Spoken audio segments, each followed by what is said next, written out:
10 minute के चर्चा video बना 20 मिनट।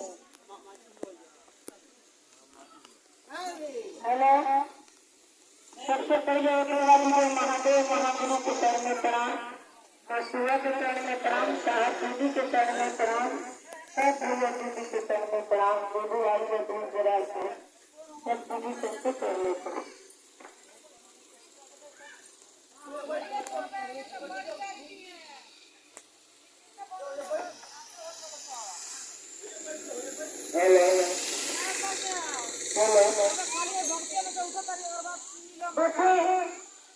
बड़ा सौभाग्य होला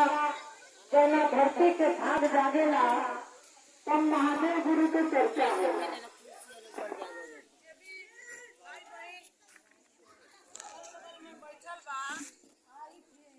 कहीं भी भगवान के कथा पुराण होके आगे आके बैठल जाला, आगे आके बैठल जाला कि कहीं कोई भी खुदा न खास्ता इस भेष में मिल जाए भगवान। अगर कहीं गुरु जी आ जाए तो समनही वाला के न देखे। देखनी महाभारत में गंगाने देवी भगवान कृष्ण से जब महाभारत छिड़ गई तो भगवान से मांगे गए, तो सेना मांगे गई, तो दुर्योधन भी साथ में गई। हमू भगवान से कुछ सहायता मांगे युद्ध में, तो जाके कहाँ बैठा रहे सीधा में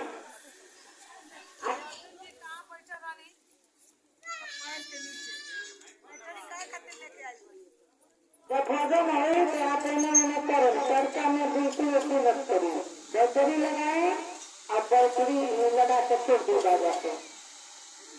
गुरु के चर्चा में इधर उधर ना जरूर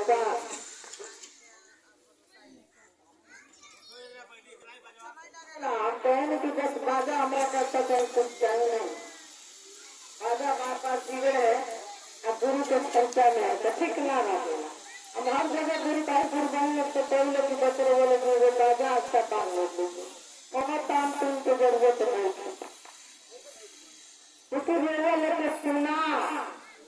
महादेव गुरु का चर्चा सुना, जब पानी बाजा ऐसी रही तभी नहीं सुनाई, कोई शब्द सुनाई तभी न कान में समाई, तो जब सुनाई तो नहीं बतिया तभी न दिल में समाई। आप चर्चा करेंगे महादेव गुरु के दरबार में उनके गुरु को बात बताई तो गुरु भाई गुरु बहन के दिल में समा गया। रामचरितमानस में जो बात तुलसी वाली कही कि कल गुरु नाम एक आधारा सुमिरी सुमिरी निरंतर तारा, तो सुमिरन का दूसरा बोला ये अर्थवा सूत्र में सूत्र के माध्यम से साहब भी समझा देंगे कि अर्थ आखिर का होला। किसी में शरीर न उतरा जब गाया माने के बाद हाथ पसार के सवेरे उठे के दे पहला विधि विधान सूत्र में तो मन सुने यानी आत्मा पढ़ी परमात्मा सुने तो एकदम सुमिरन के समान हो जाला। आत्मा वो परमात्मा के सुमिरन करता, सुमिरन मैंने याद होला सवेरे सवेरे याद करतनी भगवान के और भोलेनाथ के याद करतनी। लाइट आ गई बा, लाइट तो याद करतनी। और दूसरा चीज होला सुनला मात्र से मन सुनाता, कोई भी प्रवचन होता, कथा होता, पुराण होता, जय महादेव गुरु के चर्चा होता, कोई जरिया लगा के बढ़िया से ताको मैं दिए जाए ना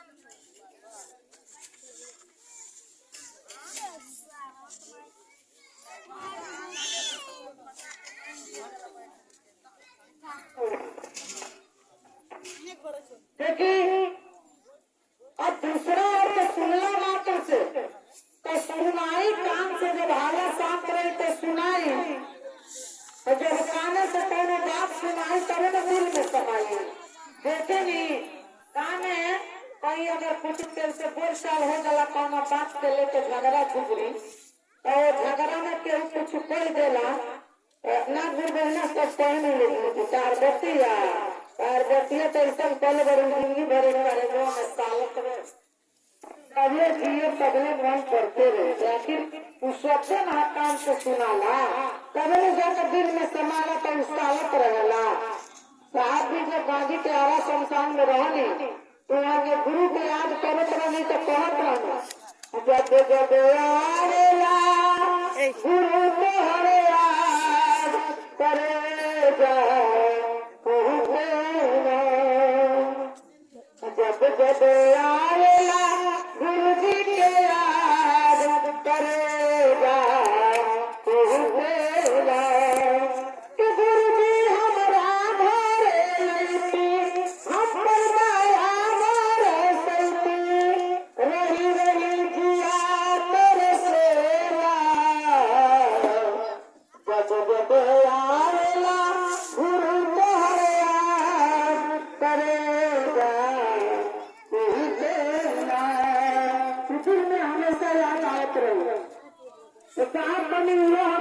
गुरु को चर्चा ऐसा करिए कि गुरु भाई गुरु बहन के दिल में समा जा उनका महसूस होगा कि सच में शिव गुरु है और गुरु जी सच में दया करी है। ये तो सही बात बा प्रमाणित बात बा कि महादेव जी दया करी है सबका पर पहले बानी हमनी के वेद बताया था पुराण बताया था शास्त्र बताया था रामचरितमानस बताया था कि महादेव जी बड़ा दयालु है। हमनी के पहला खेत के मूली बने जा त्रेता द्वापर मिला के महादेव गुरु के 112 गो शिष्य रहे 112 शिष्य रहे। एक कलिकाल में सबसे प्रथम शिष्य साहब श्री हरिनानंद जी भैया लेकिन 112 शिष्य रहे। आजकल तो ये पता ज्ञानी आदमी और गबरी छलकत जाए कोई नहीं कर देता है शिव चर्चा में न सब बने हुए छोटे बुद्धि वाला मुख्य बिरादरी के लोग बहुत लोग बाती के कोई देता अवहेलना के तरफ से कहता कहीं ज्ञान नहीं के समझ नहीं के कब कहता बिन ज्ञान और पशु समाना बाबा मानस में लिखा नहीं कि बिना ज्ञान के नर पशु के समान होला अंतर इतना होला कि सीन या पूछ ना रहे। आजकल के मानव ही मानव पाए हो गई बा पर विचार करे नहीं लगी गाय के बच्चा अपना माई के दूध पिएला भैंसी के बच्चा अपना माई के दूध पिए लेकिन आज के जमाने की स्थिति देखी कि एगो लड़का जब होता तो माई अपना बच्चा के दूध गाय के दूध पियाओ भैंस के दूध लड़का पिए लागत तरह गाय के दूध पिए लागत तरह तो ये बताई हमने के सोचल जाता कि इंसान के तरह रहल जा जब जानवर के दूध पिए जाए तो जानवर जैसे नहीं रहल जाई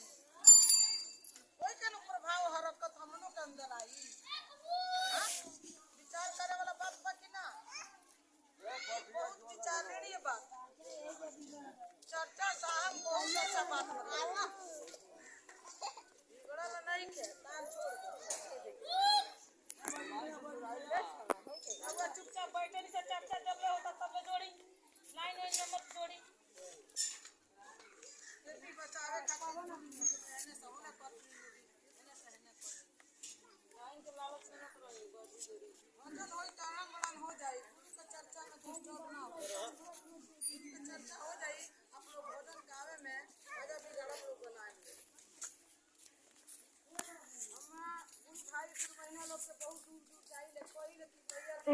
बस वो आप लोग माइक सही से काम लेंगे और बाकी करना की आवश्यकता नहीं है हमरा के लिए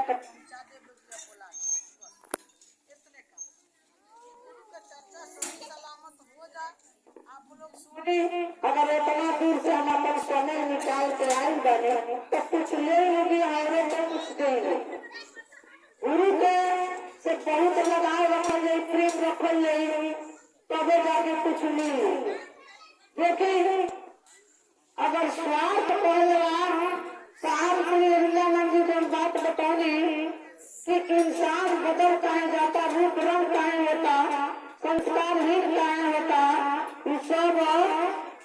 राहुल हमार देन है। महाभारत भई तो सब लोग कहे कि द्रौपदी को वजह से महाभारत हो गया। लोग कहे ना, अभी कल जो ना जाने ना तू कहे ना कि द्रौपदी की तरह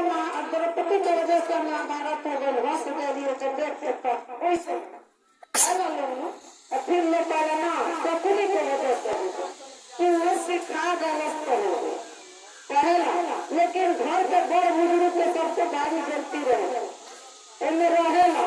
तबे जाके ये कहते महाभारत हो गए। ये बताइए जब द्रौपदी के सिर हरण होते रहे तो सबसे बड़ बुजुर्ग रहना हो जाए बैठा वाला सभा में गंगा पुत्र, लेकिन माना ना करेगा। उनका माना करे तो कहीं कि घर के बहू है। तो महाभारत भी बड़ आदमी की वजह से है, छोट के वजह से नहीं, घर के बड़ आदमी के। आज आदमी बच्चा के संस्कार के विषय में बात करता तो बड़ आदमी जेकर ये संस्कार सिखाई अपने बाल बच्चा के होने। साहब बड़ा सा बात कहनी कि गुरु के ज्ञान के आवश्यकता बा। मंथन चिंतन कहनी 13 गुरु कहनी जनमानस में जेकर ये सीप में छिपल मोती के लिया दिया दिन दूधा दिन पाइया गहरे पानी पैठ मैं बतुआ जगन बड़ा रहा किनारे बैठने से समुद्र के किनारे बैठा वाली सोचे कि सीप में छिपल मोती गिरती बा, वो हमारा करनी है। उन्हें गोता लगाए के पड़ी, बड़ी दूर नीचे जाए के पड़ी, और जाकर सीप में छिपल मोती मिल साहब कहीं की अमर कथा है। अमर कथा ये लिखल बा पुराण में कि मैया पार्वती से बाबा सुनैले रही कि मैया पार्वती के जब अमर कथा सुने के तो सुनैले रहे, लेकिन अमर कथा होगा ये तो लिखल लेके पुराण में लेके लिखे, लेकिन साहब श्री हरिनाम जी कहने कि वही अमर कथा है। सीख भैया ने मंथन चिंतन करके बता दिया कि वही अमर कथा है महादेव गुरु का चर्चा। गुरु के विषय में बताइए सबके अनुभव कराई, महसूस कराई, बुझला समझला में अंतर होला, बुझाई के तरह बुझल जाई। काम बड़ी अच्छा भजन लोग बात करते हैं। महीना शिव जी के गुरु बना के देखी लो, अतार होई बेड़ा पार आजमा के देखी लो, तार होई बेड़ा पार आजमा के देखी लो। भैया हरि दर्जी बता देनी रहिया, रहिया पर चले के तैयार हो कबू कहिया। ऐसी गोलिया मना निभा के देखिला, तोहर होई बेड़ा पार आजमा के देखिला। कि अपना जीवन में महादेव गुरु को गुरु बना के 3 सूत्र के द्वारा जांच ली, परख ली, 21 जिम्मेदारी दी। अगर भैया ने रौदा मर्जी करे बड़ी अच्छा बात साहब जी बता देंगे। अब हमने के बुझला समझला में अंतर बाता जे करे बुझल जाइए, जे करे समझल जाइए, वही ना महादेव गुरु के दया है। तो ये बात बुझाने वाला भी वही ना बुझावता, कुछ अपने ऐसे बुझावता कि भजन पर भजन खूब हो तो लोग गाँव में जाने अरे दादा ये सारा शिव चर्चा बड़ी बड़ी उनकी सब तरह हो गया। शिव चर्चा लोगों ऋषि कल्याण ही कर सकता 70,000 शिष्य के साथ लेकर पहले रहता है शिवनी करता। दूसरा गुरु ने चर्चा रामचरित्र मानस में तुलसी माता तुलसी बाबा जब पढ़ल ना रहे, ज्ञान ना रहे तो लोग कि संत जाने और संत आदमी जब मन के संत हो जाला तो दूसरा के मन के बात जान जाला और आगे आने वाला भविष्य में जो होने वाला रहेला जैसे घटना जो घटित होते रहेला तो घटना के बारे में भी जान जा। तुलसी बाबा के जब ज्ञान हो गई, महेश्वर शिव गुरु के आकर गुरु बना लेनी, तो वहाँ के बाती पर भरोसा विश्वास है। लोग जंगल में जाके शांत भाव से बैठा रहने कि हमरा बड़ा मन में इच्छा बा, श्रद्धा बा, भाव बा कि हम राम के चरित्र लिखे पढ़ी, लेकिन हम पढ़ नहीं लेकिन कत्ते तंजल निराश मन से बैठे रहने। कोई रास्ता से नारद बाबा जात रहे, वहाँ के नजर तुलसी बाबा पर पड़ा। तुलसी बाबा काहे रहेगा इतना शांत भाव से लेकर मन दुखी बने बात के लेकर। तुलसी बाबा कहने कि दुखी ऐसे बानी की मन में इच्छा बा श्री रामचरित्र मानस के लिखे। अरे वाल्मीकि जी का रामायण संस्कृत में लिख रहे। देखी तुलसी बाबा संत रहने, हम तो जान गए कि आगे वाला मतलब पीढ़ी में बड़ा के युग में एकत्तरी जनमानस में कोई संस्कृत पढ़ता लड़का को सभी जानता कि लड़का हमारा डॉक्टर हो जाए, इंजीनियर हो जाए, कलेक्टर हो जाए, लेकिन रामचरित मानस के पूरे सरकारी में किस तरह सकते बाबू कभी हनुमान चालीसा नहा कर पढ़ करता हनुमान जी के नाम ले लो कोई कहता। और वही देखी हम देखा करें अपना मुसलमान भाई लोग में कि लोग को कम लड़का को पढ़ाए वाले डॉक्टर इंजीनियर बनाने वाले, लेकिन आरबी जरूर पढ़ाए कि आप कुछ खाली उर्दू थोड़ा बहुत पढ़ा दिए कि हमारा लड़का कम कम नमाज पढ़ ले, कलमा पढ़ ले, इतना तक जरूर पढ़ाए। हमने के अपना लड़के का संस्कृत नहीं होता है, पूरा वाल्मीकि जी के रामायण संस्कृत में लिखल बच्चा लोग वाल्मीकि रामायण करेंगे, अगर क्यों कहेगा वही ना कह देखी। लेकिन तुलसीदास रही कि यही वाल्मीकि जी के लिखल रामायण संस्कृत में बा, अगर हम हिंदू रूपांतर करें जब हिंदी में लिख दे वही कभी बोल सकता है तो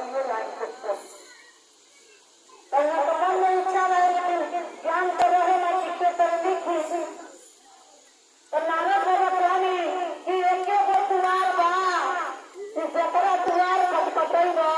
तो उहे तारा सारा समस्या का समाधान करे। तो के आता भोले बाबा वही जगत के गुरु में पुराण लिखल थे कि जगत गुरु नमस्तुभ्याम, जगत गुरु नमस्तुभ्याम, गुरुराय लिखल बा। शिवाय का सिद्धार्थ यानी वही जगत का गुरु है, वही सर्वव्यापी है, वही सदाशिव है, सुनने वाले वाला। ये हमने के पुराण में लिखल बा, लेकिन अब हमने के तो फुर्सत नहीं करी कि 18 को पुराण पढ़ल यहाँ कोई कितना सुना भैया, कोई ये गाड़ी में जीतीदा, कोई दसिया में जीतीदा, कोई टकला में जीतीदा, कोई चाय पियला में जीतीदा। ध्यान कहाँ ध्यान नहीं थे तो वो बतिया साहब कहनी कि कहने के दोस्त चीज नहीं थे कि भक्ति को लगल। भक्ति राजा वो भक्त है कि अपना एक बेटा तामर धर के माथा पर आगे चला आज में तो गुण हो नहीं होते अगर भैया बड़े कोई तो तबीयत खराब हो जाए कोई के बच्चा मर के तमिल ना चाहिए फिर भी सुरक्षा बताइए ना इतना पावन पवित्र चीज है। एक सौ श्रवण हो जाएगा कान में और 100 जन्म के पाप कट गए। अब ये प्रमाणित बात है, सही बात है। एगो आदमी एक बार एगो आत्मा एक बार भगवान शिव के नाम ले रहे और संजोग ऐसा ना गई कि मर गई चल गई स्वर्ग में, तो जब तक अभी चित्रगुप्त बना, धर्मराज बने, यमराज बने, सबको लेकर देखा होता होगा पन्ना पढ़ता हो देखकर कितना बारी भगवान का नाम ले लगाया ये तरह आप लोग तो जानते बानी वो जब पूछाए लगेगा ये तरह पूछल आप लोग सुनने पड़ेगी। पहले हमने सोच रहा एगो खेला के लिए बेटा बेटा तीन करोड़ का पहले बेटा बेटा 3 करोड़ का लैया लाठी चंदन का था वही तो दरबार में पूछाए लगेगा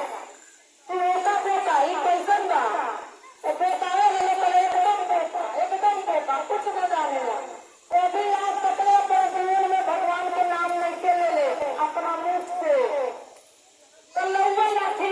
कबली आई लाठी वही पिटाई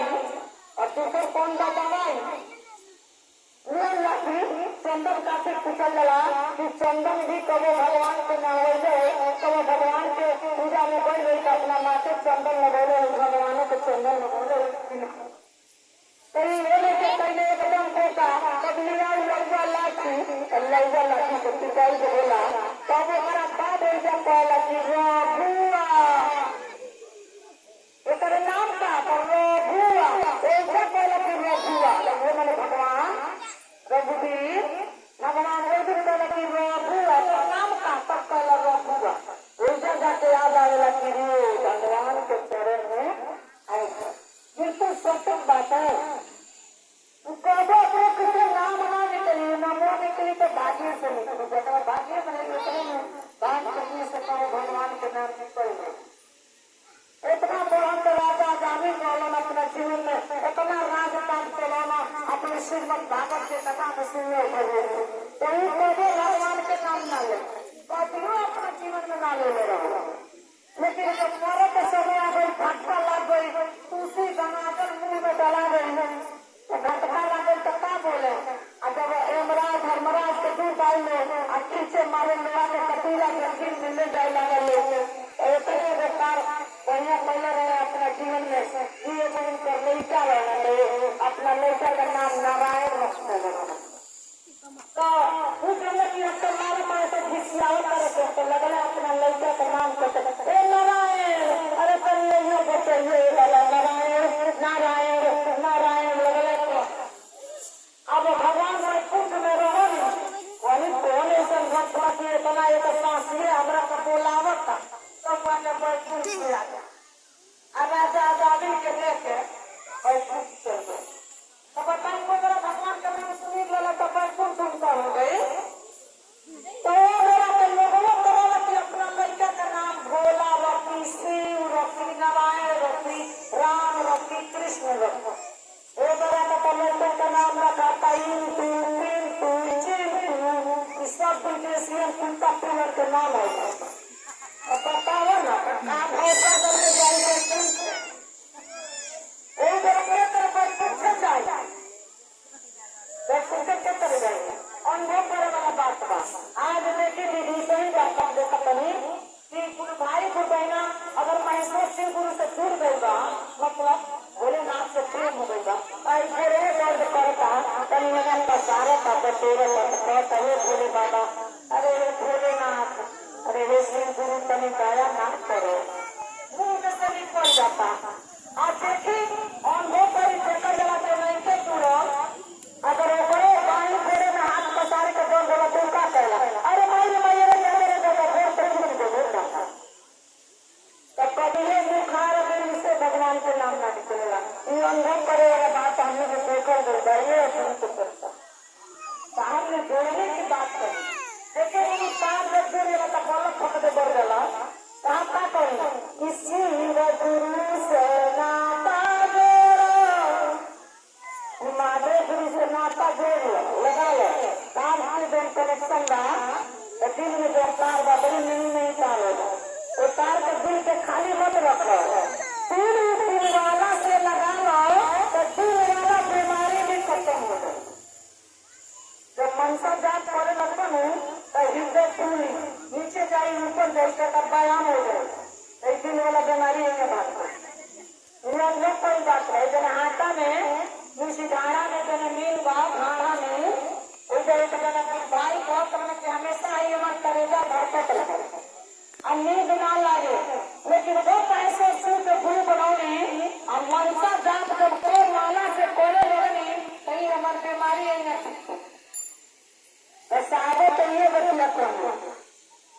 खाल गुरु नमा दवाई घर जीवन सुधार गई समझ गई गुरु नाम दवाई खालो भैया वो पानी नहीं खाल गुरु नमा दवाई गुरु नाम दवाई के कर्मरा से अगर ऐसे पालन सही तरीका से करे लग गई तो शरीर में जो भी बीमारी तकलीफ का धीरे धीरे करके आराम होते लगी कहीं बात नहीं कहनी और हमने के नियम कहीं से पैर करने की माला भी जमतन तो पास करने की जगह अताया भी माना पंजा का सिमरन करने की जमाना चर्चा भी करो पंजा मन से चर्चा भी नहीं की जगह खाली जा पंजा बस मंच में बैठा पंजा भजन गाओ पंजा चर्चा करो पंजा चल जाओ पंजा घर चर्चा का मतलब होगा कीर्तन एक दूसरा से बताओ महादेव गुरु को एक दूसरा गुरु को जोड़ो दूसरे गुरु के सार कनेक्शन जीत जा महादेव को नया नहीं पर होते लगे दूसरे घर के गुरु गरीब और भागे लगे और ये तो कहला कि गुरु की चर्चा ये बड़ी पावन पवित्र चीज है भैया गुरु की चर्चा ये बात बहुत रही कि जब तुलसी बाबा बैठे रही तो नारद बाबा को बताऊंगी इतना बात तो तुलसी बाबा के कला के गुरु बनाई है चक्कर में कहाँ खोजे लाई गुरु को कहाँ गुरु को तलाश करी तो नारद बाबा पानी पूरा जगत के एक गुरु बारे जकर नाम शिव है वो गुरु के भोला कहेला कैलाश के बासी है जब मन कोई दबा समझ देगा महादेव महादेव विश्वनाथ काशी वाले तुम संभाले तो मुझे कौन संभाले महादेव विश्वनाथ काशी वाले तू न संभाले तो मुझे कौन संभाले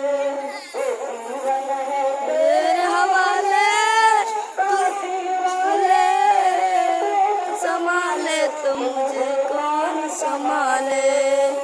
सब कुछ जब समर्पित कर दिए महादेव गुरु के चरण में तो गुरु अपन शिष्य बना लिए दया बुद्धि में तब तुलसी बाबा पानी कि गुरु के तरह हम बनाए नारद बाबा पानी की जगह पार कौन समझ गई मने मने लोग मन में गुरु से दया मांगो और महादेव गुरु को अपन गुरु बना लो नारद बाबा का काम है खाली बस कहीं का तरीका बताई जाए और नारायण करते हुए जाइए पहले पूरा समस्या का बात हमारे लगे टाइम में से बता देते और पूरा दुनिया हमारा भय मन करे लेकिन तुलसी बाबा इतने बात पर अमल कैली और महादेव गुरु से आपन गुरु बनने कहनी की रजा जगत के गुरु हई हमहू आपन माना करे कहीं हमारा पर इतना दया करते हैं कि संस्कृत में रामायण वाल्मीकि जी महेश वाल्मीकि जी लिख गए वाले कौन कर हम हिंदी में लिख चाहते हैं तो हिंदी में भाषा कर चाहते हैं सरकार पर हमारा पर दया करी ना और गुरु ने दया भई कि तीन में लिखे तीसरे में कराटे में हनुमान जी मानव को पूरा कर कभी सही लेकिन रामचरितमानस के सबसे पहले पृष्ठ पर लिखा था कि वंदे वेदमयं नित्यं गुरु शंकर रुचिरं कि गुरु होने के चाहिए तो शंकर के समान होने के चाहिए तबे जीवन के भवसागर से पाए ऐसे महादेव जी के मुक्ति भक्ति के दाता कहला लौकिक पारलौकिक सब सुधारल है सात तारीख की शिव ऐसा गुरु है कि अपना शिष्य के मानसिक पटल पर उतर के छोटा ज्ञान देते हैं और अपने शिष्य के सर्वोत्तम पक्ष को उजागर कर देते हैं बड़ी अच्छा बात कहा करते हैं भले अपना वेद के शास्त्र में बा लेकिन हम न पढ़ल गई न समझल गई न देखल गई लेकिन साहब जी सभी चीज के मन पन करके निचोड़ करके जब रही में रही डाल के कोई चीज तो मक्खन मुस्कुरा जला वही तीन पुत्र उतार के साहब ले आके कहने रोजा हमारा बीच में ये भैया जी भक्ति कई रोजा लोग बस के चीज नहीं है न हमारे बस के चीज बा न हम साधना कर सकते नहीं आराधना कर सकते नहीं सबसे बढ़िया बात बा कि रोजा लोग चेला बन जाए वही महादेव अकेला तो काहे भाई गए जाते हैं कहीं जगह हम चर्चा को कहीं करे तो कहना लगता है कि लाने पड़े कालिए गए रही तो वो तो मेरे चर्चा में तो ये जगह पर गुरु कहना लगता है कि लाने पड़े